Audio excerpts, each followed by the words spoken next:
नमस्कार, मैं हूँ राजेश श्रीवास्तव। आज देश में एक ऐसा मुद्दा आ गया है जिसको लेकर के चिंतन आवश्यक है। मैं बात कर रहा हूँ चुनावों में लेकर की जाने वाली घोषणाओं की।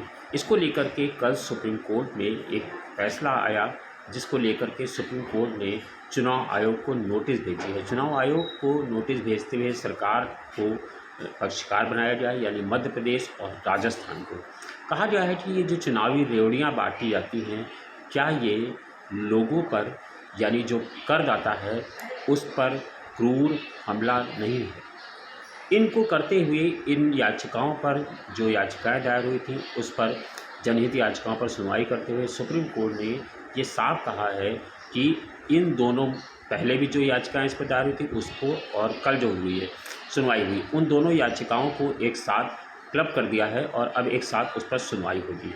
आपको बता दें, जनवरी 2022 में भारतीय जनता पार्टी के नेता अश्विनी उपाध्याय ने याचिका दायर की थी और अब एक और जनहित याचिका दायर हुई है, जिस पर सुप्रीम कोर्ट के सीजेआई डीवाई चंद्रचूड़ ने इस पर 4 हफ्ते में जवाब मांगा है।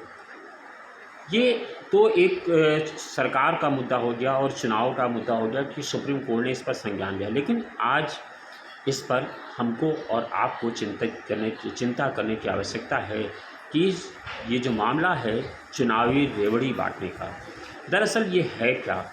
ये क्या सेवा के बदले मेवा दिए जाने का प्रावधान है, या फिर इस चुनावी रेवड़ी से सीधे सीधे हम और आप प्रभावित होते हैं? क्योंकि इतनी ज़्यादा इन दिनों चुनावी रेवड़ी बांटने का चलन चल गया है कि इस पर आप रोक लगाने चाहें तो भी रोक नहीं लगा सकते हैं। ये चुनाव का में रेवड़ी बांटने का चलन आज का नहीं है, पिछले 70 सालों से ये चुनावी रेवड़ी बांटने का चलन चल रहा है। आपको जान के ताज्जुब होगा कि देश में 81 करोड़ से ज़्यादा लोगों को आज भी मुफ्त अनाज बांटा जा रहा है और सरकारें ये कहती हैं कि हम लोगों को, गरीबों को मुफ्त राशन बांट रहे हैं। सिर्फ इसी सरकार की बात ना करें, चाहे भारतीय जनता पार्टी हो, कांग्रेस हो, अन्य दल हों, छोटे छोटे मझोले दल हों, जितने भी राजनीतिक दल हैं, सब ने चुनाव से 6 महीने पहले ये लोग रेवड़ी बांटने का काम करते हैं, जिसको चलते देश के करदाताओं पर बोझ पड़ता है। इसलिए ये एक बहुत गंभीर मुद्दा है और हमको और आपको इस पर बैठ के चिंतन करना पड़ेगा कि जो चुनावी रेवड़ियाँ बांटी जाती हैं, क्या इन पर ये कितनी उचित हैं? क्योंकि जिस तरह से इन दिनों मध्य प्रदेश और राजस्थान के राज्यों में चुनाव हो रहा है, मिजोरम में चुनाव हो रहा है, छत्तीसगढ़ में चुनाव हो रहा है, ये जो 5 राज्यों में चुनाव हो रहा है, उसको लेकर के जो ऐलान किए जा रहे हैं मध्य प्रदेश और राजस्थान में, उसको लेकर के ये मुद्दा दरअसल गरमाया हुआ है। ये फ्री बीज का जो मामला है, यानी चुनाव से पूर्व जो घोषणाएं होती हैं उनको फ्री बीज कहते हैं। फ्री बीज की जो घोषणाएं हैं, आपको जानकर के आश्चर्य होगा कि मध्य प्रदेश और राजस्थान अकेले ऐसे हैं जो अपनी टैक्स की कमाई का करीब 35% खर्च करते हैं इस फ्री बीज के मामले में। आपको बता दें, 31 मार्च 2023 को एक रिपोर्ट आई थी जिसमें कहा गया था कि मध्य प्रदेश, राजस्थान, पंजाब, पश्चिम बंगाल जैसे राज्य अपनी कमाई का, यानी कि जो उनकी कमाई है, उनकी टैक्स की कमाई का 35% तक हिस्सा फ्री की योजनाओं पर खर्च करते हैं। पंजाब में तो ये आंकड़ा 35.4 के साथ पूरे देश में टॉप पर है। यानी सबसे ज़्यादा अगर चुनावी घोषणाओं पर खर्च किया जाता है पैसा, तो पंजाब में, जहां पर ये आंकड़ा पहुंचा है 35.4%, यानी जितना उनको टैक्स मिलता है उसका 35.4%। मध्य प्रदेश की बात करें तो मध्य प्रदेश में ये हिस्सेदारी करीब पड़ती है 28.8%। राजस्थान का आंकड़ा लें तो राजस्थान में अभी ये छोटा प्रदेश है, अभी इसका आंकड़ा कम है, इसका आंकड़ा 8.6% है। जबकि आंध्र प्रदेश अपनी आय का 30.3% खर्च करता है, झारखंड 26.7%, बंगाल 23.8%। ये जबकि केरल का मामला सबसे कम है, वो सबसे निचले पायदान पर है, वो अपनी चुनावी मुनादियों पर, चुनावी योजनाओं पर 0.1% खर्च करता है। ये बहुत चिंता की बात है कि ये राज्य चुनावी रेवड़ी बांटने पर इतना अधिक पैसा अपने टैक्स का खर्च करते हैं, जिसका लाभ उन लोगों को नहीं मिलता है जिनके खाते से पाई गई रकम बांटी जाती है, यानी हम और आप। जो टैक्स पेयर हैं, जो करदाता है, जो सामान्य वर्ग है, जो इन वर्गों से, जो इन योजनाओं से आच्छादित नहीं होता है। आप जान करके आश्चर्य करेंगे कि देश में 81 करोड़ रुपए, 81 करोड़ ज़्यादा से ज़्यादा लोग क्या गरीब हैं। 81 करोड़ से ज़्यादा लोगों को इन दिनों केंद्र सरकार और राज्य सरकारें मिला करके मुफ्त राशन बांट रही हैं। कहते हैं कि ये काम शुरू हुआ कोरोना काल के बाद से, और अब तक चुनावी लाभ लेने में कोई भी राज्य पीछे नहीं है, चाहे वो बात उत्तर प्रदेश की भी हो। उत्तर प्रदेश में भी ये घोषणा लगातार जारी है, जबकि कोरोना काल ख़त्म हुए एक लंबा समय बीत चुका है। ये योजनाएं बंद इसलिए नहीं की जा रही हैं क्योंकि उत्तर प्रदेश हमेशा चुनावी मोड में रहता है, कभी विधानसभा, कभी पंचायत। अब 2024 का चुनाव है, तो 2024 के मार्च तक के ये योजना का कार्यकाल फिर से बढ़ा दिया गया है। आपको बता दें कि पंजाब में 46% ये जो खर्च है, मध्य प्रदेश का बजट ये 6% बढ़ गया है। चुनावी योजनाओं मुफ्त के वादों पर जो बजट है मध्य प्रदेश का 6% तक बढ़ गया है, जबकि पंजाब का बजट 46% बढ़ा है, दिल्ली का बजट 13% बढ़ा हुआ है, कर्नाटक का 8.2% और राजस्थान का 7.8%, जबकि मध्य प्रदेश का 6% बजट इन चुनावी योजनाओं पर बढ़ गया है। आपको बता दें पंजाब पर अपनी जीडीपी का 48%, राजस्थान पर 40% और मध्य प्रदेश पर 29% का कर्ज है। ये बेहद डरावनी तस्वीर है जो आपके सामने शायद इससे पहले ना आई हो, क्योंकि इनके राज्यों पर कर्ज कितना ज़्यादा है आप इसी से कल्पना कर सकते हैं। उसके बावजूद ये राज्य चुनावी रेवड़ियाँ बांटने का काम करने से जरा सा भी नहीं हिचकते हैं। यानी पंजाब पर जितनी आय है जीडीपी का 48% कर्ज है। ज़रा सोचिए, कल्पना से परे होगा। राजस्थान पर 40% कर्ज है, मध्य प्रदेश पर 29% कर्ज है, जबकि ये कर्ज जो है जीडीपी का 20% से ज़्यादा नहीं होना चाहिए। अगर राजस्थान, मध्य प्रदेश, पंजाब, दिल्ली, कर्नाटक, राजस्थान और छत्तीसगढ़ के 7 सालों में करीब 1.39 लाख करोड़ रुपए की फ्री बीज की योजनाओं की घोषणा की गई है। यानी ये वो राज्य हैं जिनकी आर्थिक स्थिति बेहतर नहीं है, ये चुनावी घोषणाएं करने से बाज नहीं आते, इन पर पहले से कर्ज है, जबकि इन्होंने पिछले 7 सालों में, यानी कि बात करें तो एक विधानसभा और एक लोकसभा चुनाव में इन्होंने मध्य प्रदेश, राजस्थान, पंजाब, दिल्ली, कर्नाटक, राजस्थान और छत्तीसगढ़ ने करीब 1.39 लाख करोड़ रुपए की चुनावी रेवड़ियों की घोषणा की है।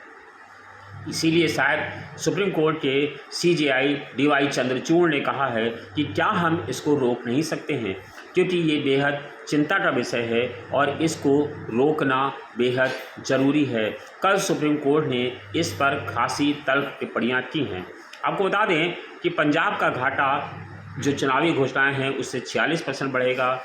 बिजली सब्सिडी एक साल में 50% से बढ़कर 20,200 करोड़ रुपए हो गई है। कर्नाटक पर भी ये चालू वित्त वर्ष का घाटा 8.2% बढ़ गया है। ये और बढ़ेगा क्योंकि 5 गारंटी पूरी होने में करीब जो कांग्रेस सरकार ने की थी उस पर 52,000 करोड़ रुपए खर्च किए जाएंगे। आपको बता दूं कि अब राजस्थान चुनावी मोड में जा रहा है और मध्य प्रदेश की बात करें तो ये 2 राज्य ऐसे हैं जहां पर सरकारों की स्थितियां बिल्कुल दांव पर लगी हुई हैं। इसीलिए सरकारों ने वहां बढ़ चढ़ करके चुनावी घोषणाओं का ऐलान कर दिया है। आपको बता दें मध्य प्रदेश ने, चूँकि बड़ा राज्य है तो मध्य प्रदेश सरकार ने, शिवराज सरकार ने, वहाँ भारतीय जनता पार्टी की शिवराज सरकार है, उन्होंने वहाँ पर एक ज़बरदस्त चुनावी घोषणाएं कर रखी है और योजनाओं का क्रियान्वयन शुरू कर दिया है। आपको बता दें राजस्थान में पत्रकारों को मीडिया पर भी पैसा खर्च किया जा रहा है, वो भी किस बहाने से कि पत्रकारों को लैपटॉप खरीदने के लिए 70,000 रुपये दिए जाएंगे। ये हर पत्रकार को दिया जाएगा, राजस्थान सरकार ने ऐलान किया है। जबकि मध्य प्रदेश सरकार ने इससे बढ़कर ऐलान कर दिया। उन्होंने कहा कि चाहे कोई भी अखबार हो, छोटा अखबार हो या बड़ा अखबार हो, बड़े अखबारों को तो हम विज्ञापन देते ही देते हैं, अब छोटे अखबारों को हर दूसरे महीने 1 पेज का विज्ञापन सरकारी जरूर दिया जाएगा। यानी कहीं ना कहीं से ये चौथे स्तंभ को भी एक लालच देने की कोशिश की जा रही है। राजस्थान की बात करें तो राजस्थान में गहलोत सरकार है, वहाँ पर कांग्रेस की सरकार है, वहाँ पर जो योजनाओं किया गया है, 6 योजनाएं ऐसी हैं जिसके भरोसे कांग्रेस की गहलोत सरकार चुनाव में जा रही है। हर घर की महिलाओं को स्मार्टफोन और 1 साल तक मुफ्त इंटरनेट, यानी कि आप सोचिए, अभी तक सरकारें मोबाइल फ़ोन देने का प्रलोभन देती थी, अब सरकारों ने एक कदम आगे बढ़ाया है, यानी 6 साल तक, अगले 5 साल तक आपको मोबाइल तो देंगी, उस पर रिचार्ज भी कराएंगी। यानी आपको मोबाइल पे ले लेना है सरकार से सिर्फ 1 वोट के बदले, और आपको ना उसको रिचार्ज कराना है, आपका नेट भी चलेगा, आपकी कॉलिंग भी होगी, और हर घर की महिलाओं को स्मार्टफोन दिया जाएगा। इसमें सभी तरह की महिलाओं को शामिल किया गया है, कोई कंडीशन नहीं लगाई गई है। यानी आप सोचिए कि कितना इस पर बोझ सरकार पर पड़ने वाला है। इसके अलावा उज्ज्वला योजना के तहत 500 रुपये में गैस सिलेंडर दिया जाएगा, यानी गैस सिलेंडर पर भारी भरकम सब्सिडी देने का ऐलान किया गया है। इसके अलावा 100 यूनिट तक बिजली फ्री दी जाएगी। किसानों को 2000 यूनिट बिजली मुफ्त देने का ऐलान किया गया है। लंपी से पशु की मौत होने पर किसानों को 40,000 रुपये का मुआवजा दिया जाएगा। महिलाओं को रोडवेज में आधा किराया दिया जाएगा। चिरंजीवी स्वास्थ्य बीमा योजना में हर नागरिक को 25 लाख रुपए तक का मुफ्त इलाज किया जाएगा।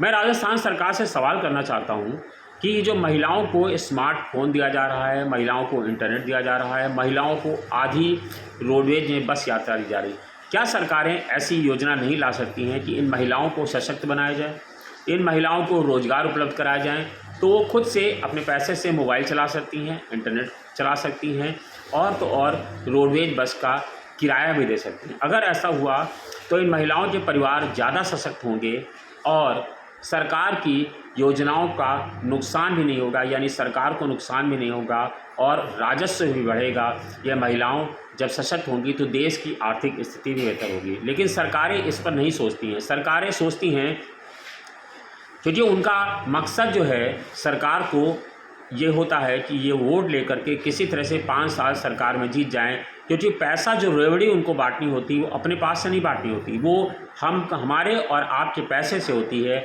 यानी जो टैक्स आता है उस टैक्स के पैसे से ये रेवड़ियाँ बांटी जाती हैं। खाली गहलोत सरकार ही इसमें आगे नहीं है, आप में मध्य प्रदेश की मामा यानी कि शिवराज सरकार भी इसमें बढ़ चढ़ करके आगे हिस्सा ले रही है। उन्होंने जो लाडली योजना का दांव लगाया है, लाडली योजना में भारतीय जनता पार्टी की महाराष्ट्र में मध्य प्रदेश में सरकार है, और उन्होंने लाडली बहन योजना में 1 करोड़ 41 लाख महिलाओं के खाते में हर महीने 1250 करोड़ रुपए डाले जा रहे हैं, जिस पर करीब 19,560 करोड़ रुपए का खर्च आने जा रहा है। यानी कि 1 करोड़ 31 लाख महिलाओं के खाते में हर महीने 1250 रुपये डाले जाएंगे। लाडली बहन योजना ये मध्य प्रदेश की शिवराज सरकार ने ऐलान किया है, और ये योजनाओं का क्रियान्वयन चल रहा है और ये आगे भी जारी रहेगा। 87 लाख किसानों को मिलने वाली सम्मान निधि 4,000 से बढ़ाकर 6,000 रुपये करने का ऐलान किया गया है, जिससे सरकार पर करीब 1750 करोड़ रुपए का सालाना बोझ पड़ेगा। इसके अलावा मेधावी छात्र छात्राओं को लैपटॉप बांटने का, 12वीं के करीब 78,641 मेधावी छात्र छात्राओं के खाते में 25-25 हज़ार रुपये डाले जा रहे हैं। इससे सरकार पर 196 करोड़ 60 लाख रुपए का बोझ पड़ने की आशंका जताई गई है। 7800 स्टूडेंट्स को, विद्यार्थियों को स्कूटी दी जा रही है। इलेक्ट्रिक स्कूटी 1,20,000 रुपये की, और पेट्रोल वाली स्कूटी के लिए 90,000 रुपये मिलेगा। यानी कि इस पर भी करीब सालाना 79 करोड़ रुपए खर्च आएगा। इसके अलावा 23,000 रोजगार सहायकों का वेतन 2 गुना कर दिया गया है। पंचायत सचिवों को 7वां वेतनमान, कर्मचारियों को DA 4% बढ़ा दिया गया। गेस्ट टीचर के मानदेय को 2 गुना कर दिया गया। कॉलेज के अतिथि विद्वानों को यानी गेस्ट लेक्चर को मानदेय 20,000 रुपये बढ़ाया गया है। 1,80,000 आंगनवाड़ी कार्यकर्ताओं का मानदेय 10,000 से बढ़ाकर 13,000 रुपये कर दिया गया है। ये क्या है? ये कौन सी ऐसी योजनाएं हैं जिसको लेकर के सरकार चुनाव में वोट पाना चाहती है? क्या ये ऐसी योजनाएं हैं जिसके चलते देश प्रगति कर सकता है? प्रदेश प्रगति कर सकता है। आखिर ये क्या हो रहा है, हमारी सरकारें कहाँ जा रही हैं।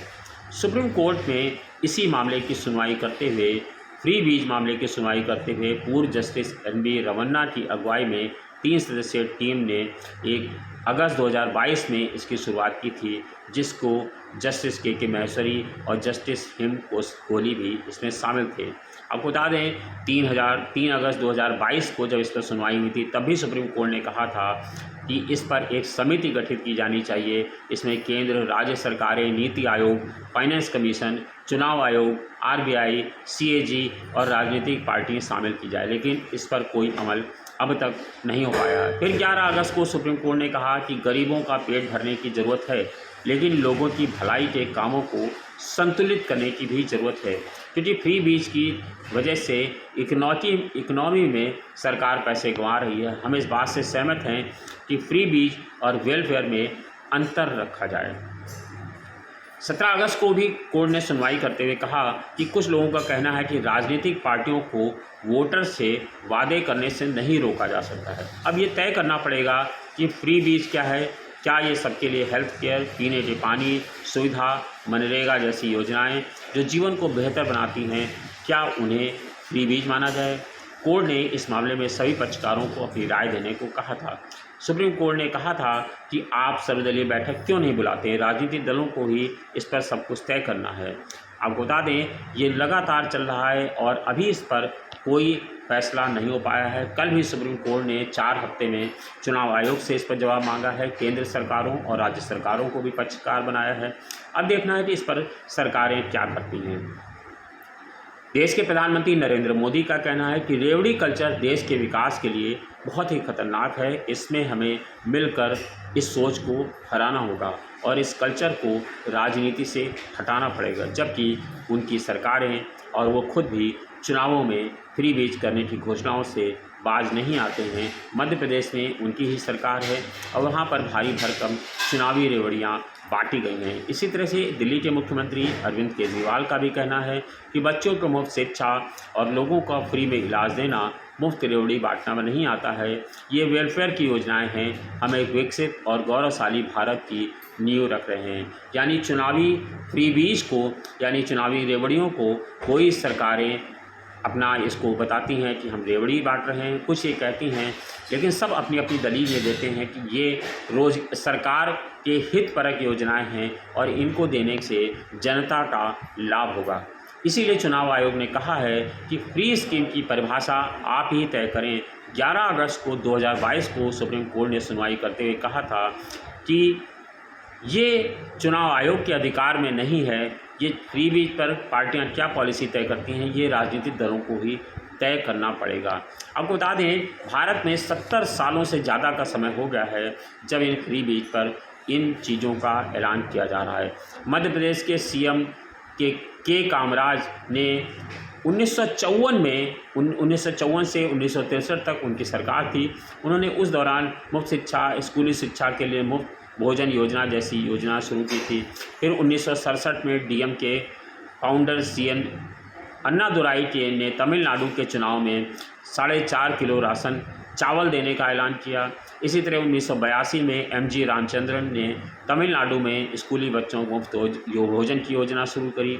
तब से लेकर के अगर 80 के दशक में आए तो आंध्र प्रदेश में NT रामाराव की सरकार थी, उन्होंने 2 रुपये किलो चावल देने की योजना की थी। 1990 के दशक में तमिलनाडु में जयललिता ने मुफ्त साड़ी, प्रेशर कुकर, टेलीविज़न और वॉशिंग मशीन जैसी योजनाओं को देकर के चुनाव जीता था। ये योजना काफ़ी चर्चा में आई थी। तब से लेकर के अभी तक लगातार ऐसी योजनाएं चल रही हैं। 90 के दशक में ही बात करें तो पंजाब में अकाली दल सरकार ने सबसे पहले मुफ्त बिजली देने की योजना शुरू की थी। 2006 के चुनाव में विधानसभा में तमिलनाडु में ही कलर टेलीविज़न देने का ऐलान किया गया। उसके बाद फिर तमिलनाडु में ही चुनावी पार्टियों में gas stove, gas connection, cash, ज़मीन, मैटरनिटी सहायता देने तक का योजनाओं का ऐलान किया गया। फिर 2015 में जब आम आदमी पार्टी आई तो उसने लोगों को मुफ्त बिजली और मुफ्त पानी देने का एक नई योजना शुरू करी। 2022 में पंजाब में आप सरकार ने इसमें हर घर को 300 यूनिट बिजली मुफ्त देने की योजना ऐलान किया। 1 अप्रैल 2022 में हिमाचल प्रदेश में कांग्रेस ने फ्री बिजली फ्री पानी की योजना शुरू की। गुजरात की भारतीय जनता पार्टी सरकार ने भी 4000 गाँवों के लिए मुफ्त वाईफाई और गाय संरक्षण के लिए 500 करोड़ रुपए देने का वादा किया। आपने गुजरात चुनाव जीतने पर 300 यूनिट बिजली फ्री और महिलाओं को फ्री 1000 रुपये महीना देने की योजना ऐलान किया था। यानी इस तरह की ये लंबी चौड़ी फेहरिस्त है। अगर आप राजनीतिक दलों की बात करेंगे तो 1954 से लेकर के अब तक ये यानी 70 सालों से भी ज़्यादा फ्री स्कीम का इतिहास है और राजनीतिक दल इसका खुलकर इस्तेमाल करते हैं। अंत में मैं आपसे यही कहना चाहूँगा, अब हमको और आपको चिंतन और मनन करने की आवश्यकता है कि क्या ये फ्री बीज की योजनाएं हमारे और आप पर क्रूर हमला नहीं है? क्या हम आप इससे लाभान्वित होते हैं? और जो लाभान्वित होता है वह भी दरअसल छला जा रहा है, क्योंकि उसको एक वोट दे करके सरकार उसको लालच में फंसा रही है। फिर 5 साल उनकी हितों को कौन ध्यान रखेगा? सीधे सीधे कहें तो ये रिश्वत दे करके वोट देने की कोशिश है। आप इस राय विचार पर क्या राय रखते हैं? अपनी राय हमें कमेंट्स बॉक्स में ज़रूर शेयर करें और वीडियो को ज़्यादा से ज़्यादा शेयर करना ना भूलें। धन्यवाद, शुक्रिया।